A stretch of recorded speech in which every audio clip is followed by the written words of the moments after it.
Et si le véritable danger pour le Nigeria n'était ni la guerre ni la faillite, mais quelque chose de bien plus furtif? Imaginez un pays qui ne sombre ni dans le tumulte, ni dans la misère, ni sous le choc de sanctions éclatantes. Aucun crash, aucune une sensationnelle. Et pourtant, une menace existentielle progresse, à l'abri des regards. Pour comprendre cette menace, il suffit de relire l'histoire des grandes puissances régionales. Regardons par exemple l'Empire austro-hongrois avant la Première Guerre mondiale. À l'époque, cet empire n'a pas succombé à une invasion frontale ni à une crise subite, mais à l'érosion progressive de son influence, à mesure que ses marges se disloquaient et que ses voisins cherchèrent des alliances alternatives. Cette lente perte de centralité a rendu l'empire vulnérable, jusqu'à son effondrement final, déclenché par des événements extérieurs. Il s'agit là d'un parallèle frappant avec la situation du Nigeria aujourd'hui. Le pouvoir, à rebours des clichés, ne disparaît pas toujours dans le vacarme des conflits ou la tempête des crises. Il peut s'effacer en silence, presque sans trace, quand le système cesse simplement de tourner autour de vous. Pendant des décennies, le Nigeria a été le cœur battant de l'Afrique de l'Ouest, moteur économique, pivot diplomatique, garant sécuritaire. Sa centralité n'était pas un accident, elle était inscrite dans la structure même de la région. Prenons un exemple concret. Lorsqu'en 2004, la crise ivoirienne éclate, c'est le Nigeria qui s'érige en médiateur, convoquant les chefs d'État, organisant des sommets d'urgence et pesant de tout son poids pour éviter une propagation régionale du conflit. Les banques nigérianes facilitaient alors les flux de capitaux nécessaires à la reconstruction, et Lagos devenait la plaque tournante des échanges diplomatiques. À cette époque, tout semblait passer par Abuja, preuve vivante de cette centralité structurelle. Aujourd'hui, tout a changé. Le Nigeria n'est ni envahi ni renversé.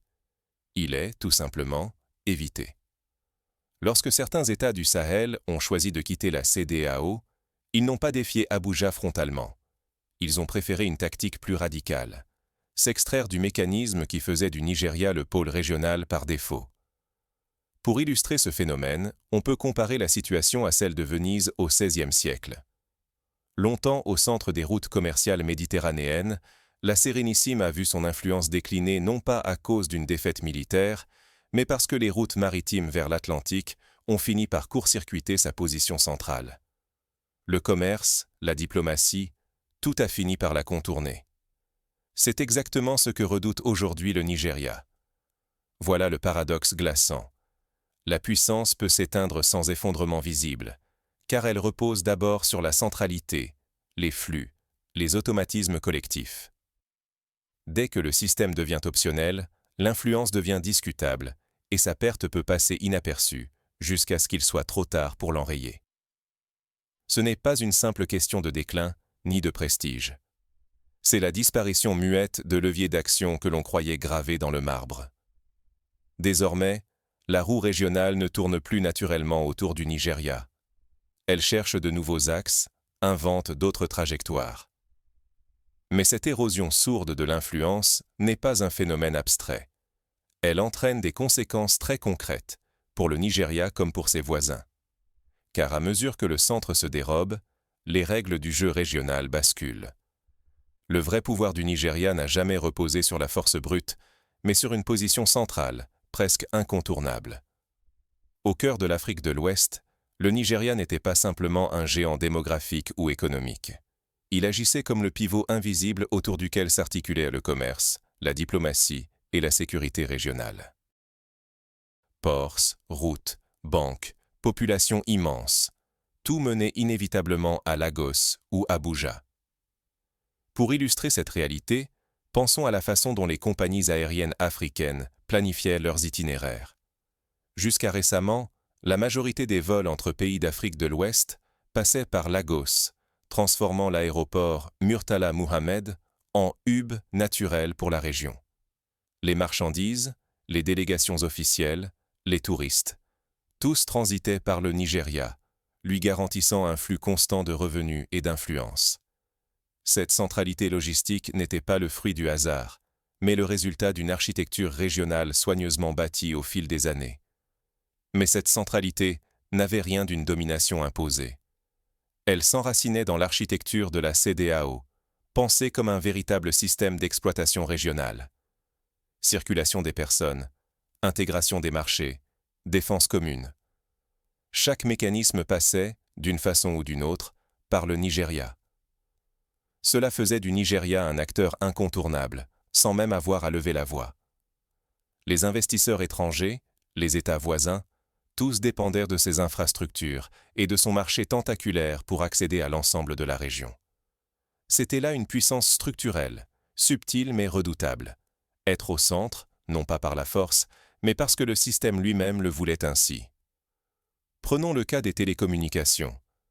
Quand les grandes compagnies internationales telles qu'Orange ou MTN souhaitaient s'implanter en Afrique de l'Ouest, elles négociaient d'abord avec les autorités nigérianes, car le Nigeria représentait l'accès à plus de 200 millions de consommateurs. Les autres marchés de la région, bien que importants, étaient secondaires tant que le Nigeria restait la porte d'entrée incontournable. Aujourd'hui, cette dynamique est remise en cause. Mais cette centralité n'était pas un droit acquis. Elle reposait sur un équilibre fragile. Tant que la structure régionale tenait, le Nigeria restait le passage obligé. Pourtant, si la structure venait à se fissurer, ou si des États majeurs prenaient la tangente, cette centralité pouvait s'éroder, presque sans bruit. C'est là que se logeait la véritable vulnérabilité. Le Nigeria n'a jamais eu besoin de s'imposer, jusqu'au jour où la structure elle-même commence à se dérober. Quand les règles du jeu changent en silence, la puissance la plus enracinée peut vaciller sans coup d'éclat. Pour mieux comprendre cette fragilité, il suffit d'observer la façon dont l'Union soviétique a perdu sa prééminence sur l'Europe de l'Est. Ce n'est pas une révolution sanglante qui a fait tomber le rideau de fer, mais l'émergence de nouvelles alternatives économiques et politiques permettant à chaque pays de choisir son propre destin. La centralité soviétique, autrefois indiscutable, s'est dissoute dans le silence des départs successifs. Rester central n'était pas une fatalité. Il fallait désormais défendre cette place, repenser la stratégie et accepter que l'influence ne soit plus automatique. Mais qu'arrive-t-il lorsque le système se fracture et que le statut de leader n'a plus rien d'évident? Ce qui se joue alors, c'est la survie même d'un modèle de puissance. Le véritable choc n'est pas le départ en soi, mais la rupture silencieuse qu'il révèle. Dans l'histoire des puissances régionales, ce ne sont pas les ruptures bruyantes qui fissurent le plus l'ordre établi, mais les glissements discrets. Quand le Burkina Faso, le Mali et le Niger ont annoncé quitter la CEDEAO, ce n'était pas une déclaration de guerre. C'était autre chose, la réécriture, sans tambour ni trompette, du pacte régional. Prenons un instant pour imaginer le quotidien d'un commerçant de Bamako en 2018. Pour exporter ses produits vers Abidjan ou Lomé, il passait inévitablement par des corridors nigérians, bénéficiait de la stabilité monétaire relative offerte par la CEDEAO et profitait de la fluidité des procédures douanières harmonisées sous l'égide d'Abuja. Aujourd'hui, ce même commerçant doit explorer d'autres routes, composer avec de nouveaux tarifs et négocier avec des partenaires différents. Le centre de gravité s'est déplacé. Jusqu'à présent, l'influence du Nigeria semblait aller de soi. Les échanges, l'argent, la sécurité, tout semblait naturellement graviter vers Lagos ou Abuja. Mais ce centre de gravité n'est plus fixe. La sortie des États sahéliens n'a pas brisé le système, elle l'a déformé. Aujourd'hui, l'architecture régionale n'est plus centrée d'office sur le Nigeria. Elle peut être contournée, disputée, recomposée. L'influence ne s'évapore pas instantanément. Elle fuit peu à peu, comme une eau qui s'infiltre. Les flux commerciaux cherchent d'autres routes, parfois vers l'Algérie, parfois vers la Mauritanie, parfois vers des partenaires hors de la zone CEDEAO. Pour la première fois, le détour nigérian n'est plus obligatoire. Les circuits financiers, autrefois contrôlés par les banques ou les routes du Nigeria, se réorganisent, créant des réseaux parallèles, souvent plus lents, mais de plus en plus nombreux. Prenons l'exemple du corridor transsaharien, reliant Alger à Lagos.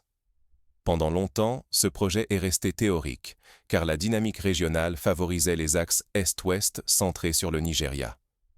Mais avec la désaffection de certains États pour la CEDEAO, ce corridor prend une nouvelle importance stratégique, offrant une échappatoire à la centralisation nigériane.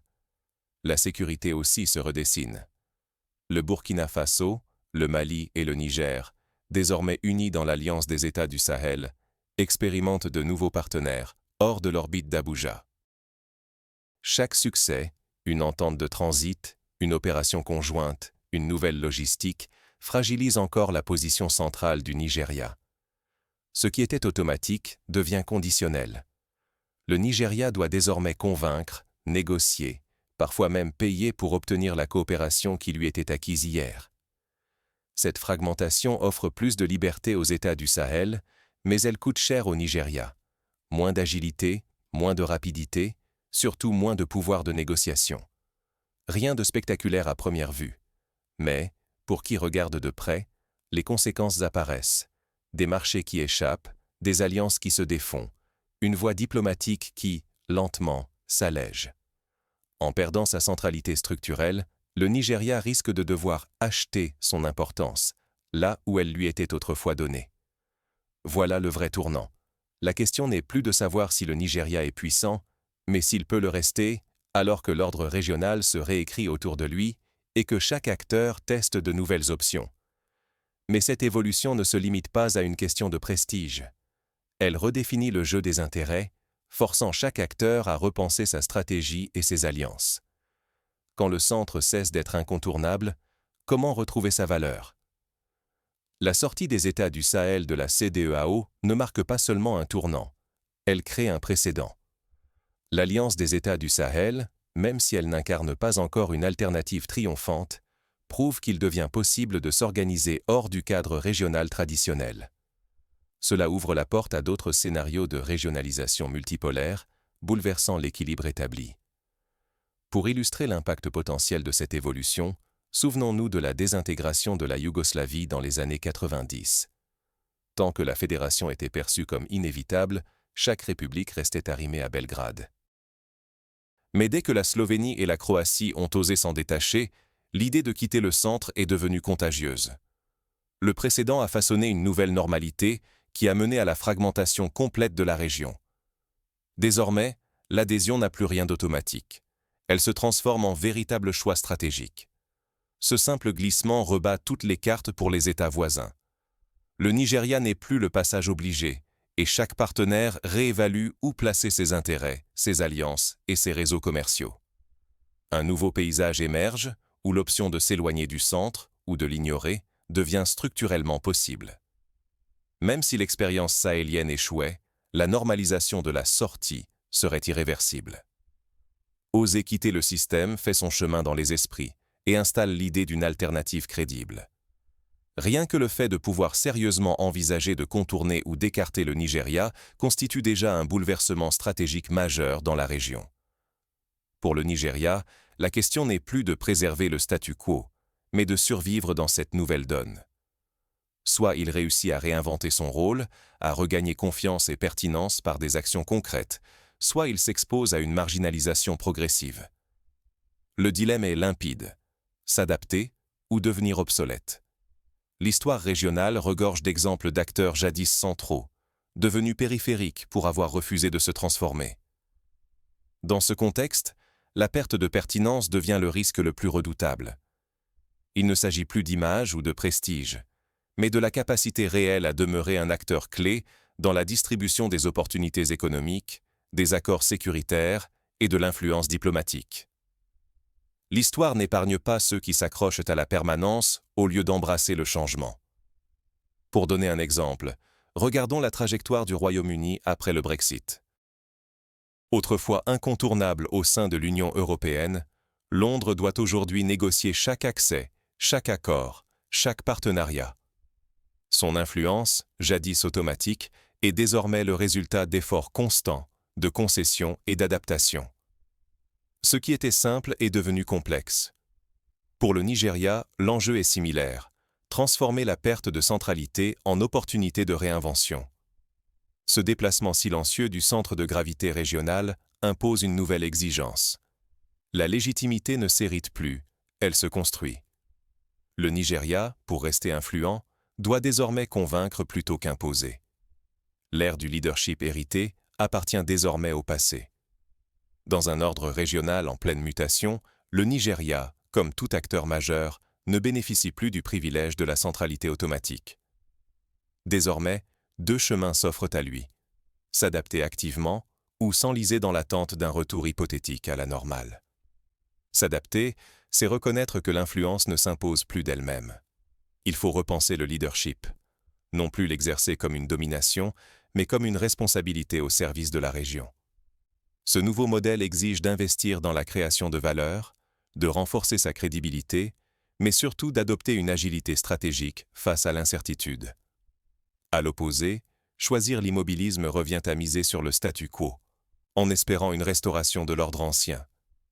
Mais cette attitude comporte un danger insidieux: voir la marginalisation s'installer discrètement, sans crise ni bruit, jusqu'à ce que la perte d'influence devienne irréversible. Ce dilemme dépasse la seule question nigériane. C'est toute l'Afrique de l'Ouest qui subit ce glissement silencieux. Quand la structure régionale s'effrite, chaque pays perd de sa capacité à peser, voit ses accès au marché se compliquer et ses marges de manœuvre sécuritaires s'amenuiser. Savoir évoluer avec le système, anticiper plutôt que subir, voilà désormais la clé de la survie stratégique. Les puissances régionales n'ont plus le luxe de l'attentisme. Il leur faut gagner leur place dans un environnement mouvant, où les règles changent, où les alliances se réinventent et où la centralité se mérite à chaque étape. Pour illustrer cela, prenons l'exemple de la communauté andine. Au début des années 2000, le Venezuela en était le pilier central, mais en choisissant de s'en éloigner, le pays a vu son influence fondre, les flux commerciaux se réorienter et son poids diplomatique s'amenuiser. Les autres membres ont vite compris qu'aucun centre n'était inamovible et ont adapté leur stratégie à un monde multipolaire. Rater ce virage, c'est accepter la multiplication des coûts, économiques, sécuritaires, sociaux. Le péril n'est plus abstrait, c'est une érosion concrète des opportunités et du poids régional, difficile, parfois impossible, à inverser. À ce carrefour, une question cruciale s'impose à chaque acteur ouest-africain. Jusqu'où chaque puissance est-elle prête à aller pour défendre sa place dans ce nouvel ordre? Le choix, désormais, n'est plus reportable. La question n'est plus de savoir qui règne, mais qui sait se réinventer. Pendant de nombreuses décennies, le Nigeria semblait être l'étoile fixe de l'Afrique de l'Ouest. Sa centralité paraissait naturelle, presque inébranlable. Mais l'histoire récente révèle que cette position n'est jamais définitivement acquise. Le pouvoir ne disparaît pas toujours dans le tumulte des crises visibles.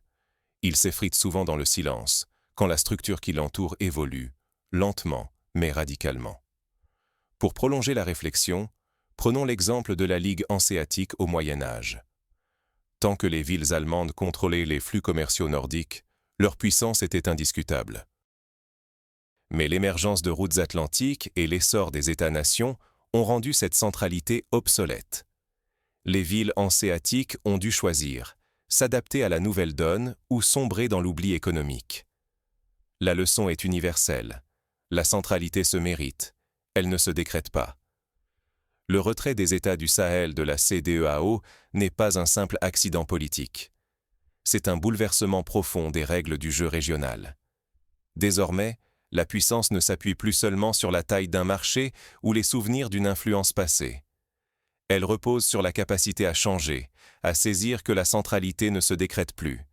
Elle doit s'obtenir, se négocier, se renouveler sans cesse. Refuser de voir cette mutation, c'est risquer de se retrouver exclu du futur.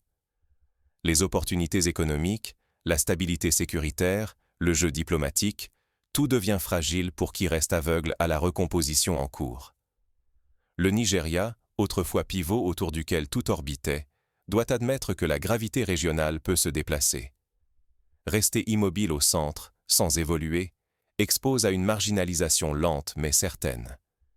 Ce n'est plus la domination brute qui préserve l'influence, mais la résilience, l'agilité, la capacité à convaincre et à coopérer. Les géants d'hier devront apprendre à dialoguer, à innover, à s'allier. Ceux qui pensent que leur statut est acquis découvrent trop tard que l'exclusion, même discrète, peut devenir irréversible. Ce tournant exige de la lucidité, pas de la nostalgie. La survie et la pertinence dépendent d'une compréhension profonde du changement et d'une volonté d'explorer de nouvelles façons de peser dans une région devenue plus fluide, plus fragmentée, plus imprévisible. Le pari du Nigeria, aujourd'hui, c'est d'oser la transformation, avant d'y être contraint par les événements. Pour avancer concrètement, le Nigeria pourrait adopter plusieurs mesures.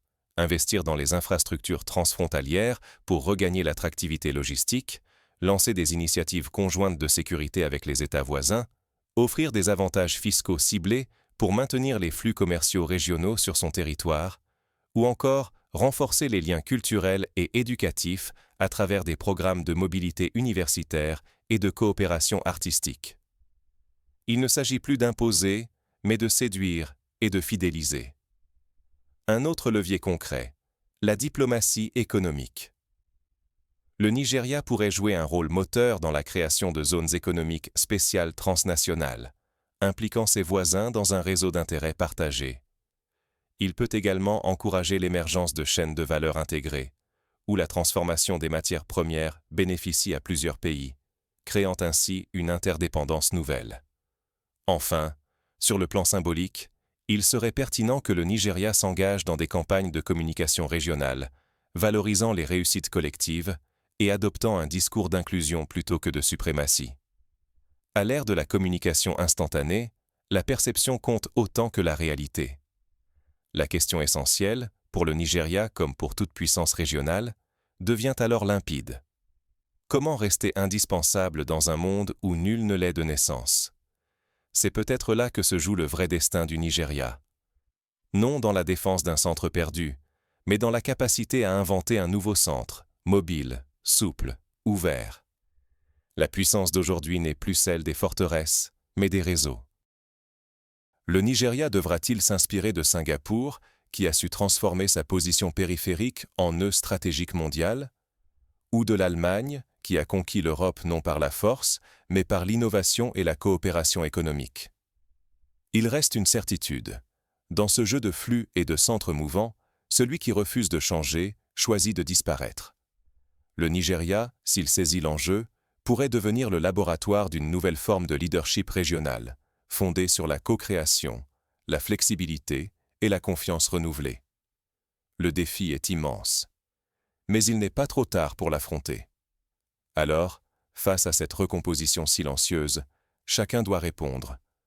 Sera-t-il spectateur ou acteur du nouvel ordre régional? L'avenir de l'Afrique de l'Ouest, comme celui du Nigeria, dépendra de la réponse à cette question et du courage de la réinvention.